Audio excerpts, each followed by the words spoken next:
I'm delighted to be on the NET booth with Jens. Jens, perhaps you can tell us a little bit about NET and what you're showing and exhibiting at the event this week, and show us a little bit about what you have on your booth. Well, this is our latest IM camera in HD-wise.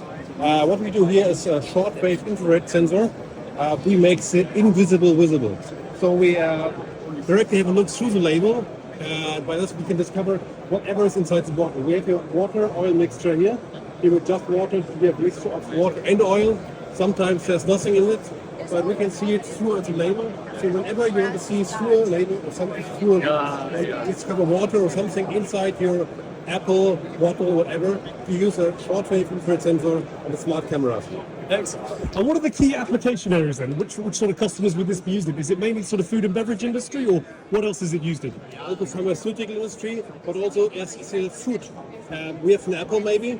Is the water inside? Is it already rotting? You can easily discover with such a camera it's inside of the apple. So if there's water or temperature inside, you can see this.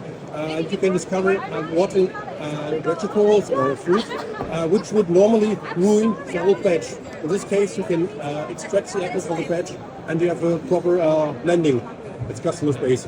And how easy is it for manufacturers and industries to integrate this net camera into their sort of production lines and systems? How easy is that to do, to integrate? Well, normally it's very easy to teach the system. You have good samples, bad samples, and in the end it's all done by artificial intelligence.